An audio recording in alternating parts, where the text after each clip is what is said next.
Hi friends, welcome back to Hana's kitchen. ಇವತ್ತಿನ ವಿಡಿಯೋದಲ್ಲಿ ನಾನು ಬಿಳಿ ಎಳ್ಳುಂಡೆ ಹೇಗೆ ಮಾಡ್ಬೋದು ಅಂತ ತೋರಿಸ್ಕೊಡ್ತಾ ಇದ್ದೀನಿ. ಕೇವಲ 2 ಇಂಗ್ರೀಡಿಯೆಂಟ್ಸಲ್ಲಿ ನಾವು 10 ನಿಮಿಷದ ಒಳಗೆ ಮಾಡ್ಬೋದು. ಇಲ್ಲಿ ನಾನು 1 ಕಪ್ನಷ್ಟು ಬೆಲ್ಲ ಹಾಗೆ 1 ಕಪ್ನಷ್ಟು ಬಿಳಿ ಎಳ್ಳು ತಗೊಂಡಿದ್ದೀನಿ. ಸೇಮ್ ಕ್ವಾಂಟಿಟಿಯಲ್ಲಿ ತಗೊಂಡಿದ್ದೀನಿ. ಮೊದಲಿಗೆ ಒಂದು ಬಾಣಲೆಗೆ ಬಿಳಿ ಎಳ್ಳನ್ನು ಹಾಕಿ ಒಂದು 5 ನಿಮಿಷದಷ್ಟು ಹುರಿಬೇಕು. ಎಣ್ಣೆ ಹಾಕದೆ ಡ್ರೈ ರೋಸ್ಟ್ ಮಾಡಬೇಕು. ಈ ಥರ ಮಿಕ್ಸ್ ಮಾಡ್ತಾ ಇರಬೇಕು, ಇಲ್ಲದೆ ತಳ ಹಿಡಿಯುತ್ತೆ, ಎಳ್ಳು ಕಪ್ಪಾಗುತ್ತೆ. ಹಾಗಾಗಿ ನಾವು ಈ ಥರ ಮಿಕ್ಸ್ ಮಾಡ್ತಾ ಇರಬೇಕು.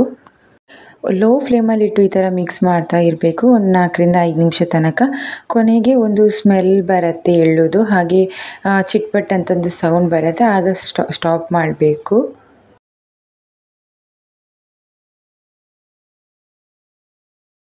ನೋಡಿ, ಈಗ ಆಗಿದೆ. ನಾನು ಬೇರೆ ಪ್ಲೇಟಿಗೆ ಟ್ರಾನ್ಸ್ಫರ್ ಮಾಡಿದ್ದೇನೆ. ನೋಡಿ, ನಾನು ಆಮೇಲೆ ಅದೇ ಪಾತ್ರೆಯಲ್ಲಿ ಬೆಲ್ಲವನ್ನು ಹಾಕಿ ಬೆಲ್ಲ ಪಾಕ ಮಾಡ್ತಾ ಇದ್ದೀನಿ. ನೀವು ಬೇಕಿದ್ದರೆ ಸ್ವಲ್ಪ ತುಪ್ಪ ಬೇಕಿದ್ದರೂ ಕೂಡ ಆ್ಯಡ್ ಮಾಡ್ಬೋದು. ನಾನಿಲ್ಲಿ ಅರ್ಧ ಲೋಟದಷ್ಟು ನೀರು ಯೂಸ್ ಮಾಡಿದ್ದೇನೆ ಪಾಕಕ್ಕೆ. ಸ್ವಲ್ಪ ನೀರು ಹಾಕ್ತಾ ಪಾಕ ಮಾಡಬೇಕು. ನೋಡಿ, ಈ ಥರ ಮಿಕ್ಸ್ ಮಾಡ್ತಾ ಇರಬೇಕು. ಗ್ಯಾಸ್ ಲೋ ಫ್ಲೇಮಲ್ಲಿ ಇಡಬೇಕು. ನೋಡಿ, ನಾನು ಸ್ವಲ್ಪ ನೀರು ಹಾಕ್ತಾ ಈ ಥರ ಮಿಕ್ಸ್ ಮಾಡ್ತಾ ಇದ್ದೀನಿ.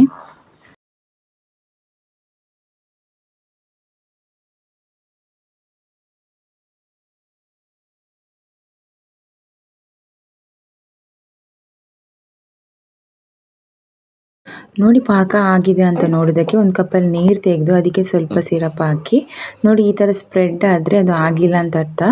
ಅದಕ್ಕೋಸ್ಕರ ನಾವು ಈ ಥರ ಮಿಕ್ಸ್ ಮಾಡ್ತಾ ಇರಬೇಕು. ನೋಡಿ, ಬಬಲ್ಸ್ ಬರ್ತಾ ಇದೆ, ಇನ್ನೂ ಕೂಡ ಪಾಕ ಆಗಬೇಕು.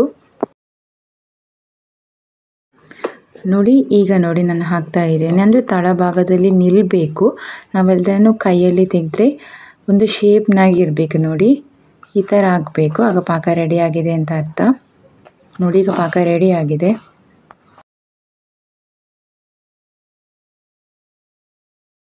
ಪಾಕ ರೆಡಿ ಆದ ನಂತರ ಗ್ಯಾಸ್ ಸ್ಟವ್ ಆಫ್ ಮಾಡಬೇಕು. ಆಮೇಲೆ ನಾವು ರೋಸ್ಟ್ ಮಾಡಿದಂಥ ಎಳ್ಳನ್ನು ಬೆಲ್ಲದ ಪಾಕಕ್ಕೆ ಹಾಕಿ ಫುಲ್ಲು ಮಿಕ್ಸ್ ಮಾಡಬೇಕು. ಬಿಸಿ ಇರುವಾಗಲೇ ಮಿಕ್ಸ್ ಮಾಡಬೇಕು.